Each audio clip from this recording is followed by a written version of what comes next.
This video falls under fair use. Fair use allows commentary, criticism, and reactions. What's up, back with another one, and this time we are diving into a clip featuring Rachel Nichols and Chris Mannix breaking down LeBron James and the All-Star vote. So let's check this clip out. I do want to get your reaction to something we saw earlier in the day, and that was the All-Star voting fan vote first coming out. And there were the usual suspects at the top, Luka Dončić, Giannis, but notably, one LeBron James was down at the bottom of the top 10. I think he was 8th in Western Conference, 7th or 8th in that range, which leads to the broader question of, will LeBron make the All-Star team? I've been pretty adamant for the last week that he wasn't going to make it. You've been ahead on this. I anticipated the All-Star voting to be better for him, but I thought the player vote, or the player vote and the media vote would not be good for him. But if he winds up finishing 7, 8, 9 in fan voting, that really probably eliminates him from being a starter. And I think it's a stretch to say the coaches are going to take him on the team. What did you think when you saw those first returns on the All-Star ballot? Well, I wasn't shocked, right? Because we were talking about it last week. And I think the fans generally are voting in the right direction. If you look at who's the top of those lists, they get 50% of the vote, the media gets 25% of the vote, the players get 25% of the vote, but the fan vote's a good indicator, right, on where things are going. I think you've been right when you say the coaches are less likely to put him on the reserves. Just the coaches tend to really reward like insider basketball picks more than they do names. I do think, though, whether it's the coaches or eventually Adam Silver, and we'll get to that in a minute, I think, and the players too, there's an appreciation of LeBron that sometimes the media and fans are so quick to jump into analysis of him and how he's playing. I think there's a lot of players in the league who still, really think, man, what that guy is doing is incredible and nobody else really appreciates enough. I think coaches still have to game plan against him, and we'll take that in mind. So it's possible things will shift a little there. And then the real thing that could shift it is this new format, which is USA versus the world. And the idea is to have 8 players from the world and 16 players from the USA. However, they're not voting that way. The voting is still Eastern Conference, Western Conference. And the reason for that is, as I always say, team ownership in the East wants an all-star on their team that they can sell tickets for on the back end of the season. So there will always be East-West voting, no matter what format we have. But once you have those East-West pool in and you stick them back all together into one pool, if there aren't 8 international players or if there aren't quite 16 American players, Adam Silver is the one who appoints the final American players, let's say in this case with LeBron. And I would not be surprised if Adam Silver appointed LeBron. He's played in 21, he hasn't played in 21. He's been appointed to 21, voted into 21 All-Star games. He didn't play last year, and he started in 20 of them, or voted as a starter in 20 of them. And I don't know, one of the reasons I thought this was a big deal when you brought it up last week is, does he use that weekend to announce that he's wrapping up after this season? That would be interesting, and you've been on that for at least a week now, probably longer.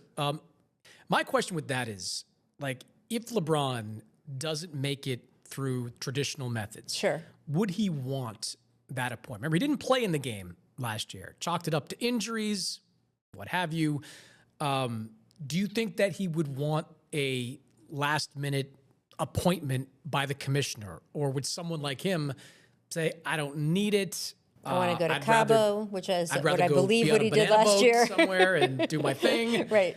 What do you think? You've covered him a long time. Do you think he would want that appointment? This clip really hits because it is not just about basketball. It is about time catching up to greatness. Hearing them openly question whether LeBron is still a lock for moments like the All-Star game shows how much the league is changing. What stood out most was the idea that respect still exists inside the league, even if fans are starting to move on.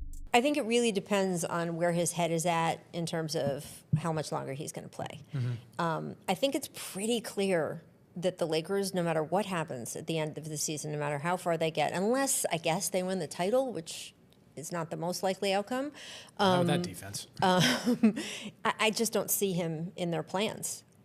For past this summer. They didn't offer him an extension. They're going to have to give more money to Austin Reeves. They're going to have to beef up the defense. So I just don't think they want to sign a 41-year-old for another year or two. Faced with that, does he, A, accept that? And I think it is very hard for someone who is as elite as LeBron to accept, I've gotten to the point where they don't want me anymore. That's just never even, it hasn't happened to him since he was probably, 8? Like, when was the last time people didn't want LeBron on their team? Like, your entire identity in life is seeing the other side. So I don't know if he is going to, A, sort of really be able to process the reality of the Lakers not wanting him back. I don't know if he's so determined to play somewhere that he would be willing to do kind of what Chris Paul has done, which is leave his family in LA and go play around the country. There's the Cleveland question, but Cleveland's not so easy to get him there with salaries and other things either. Right now. Exactly. So I think part of whether he wants to be appointed to the All-Star team, and we don't know for sure yet, by the way, that's how it would go down, would kind of depend on if he has reached a decision that this is his last run. If it's his last run, I think you take it the same way Michael Jordan did for his last All-Star game. You take the special appointment, you go have your bows, you let everyone fete you at All-Star weekend. In this circumstance, who's the Vince Carter to MJ? Who gives LeBron the starting spot? Well, I don't know in this case, because of the format, no one may have to. Yeah, that's true. Don't you have to start don't those 10 guys have to start no matter what? Or no? I don't know how to. Yes. So the way it works is you get the 10 guys who've been voted in, 5 from the East, 5 from the West. They don't all have to start, because if you have 7 of those 10 guys, and by the way, it is 5 and 5 right now if you look at the fan voting, but let's just say it ends up 7 of them are Americans. You can't have all 7 Americans start. So you basically take that group of 10, reassess them, put the reserves in that are also done by conference, reassess them, and you have to end up with 8 and 16.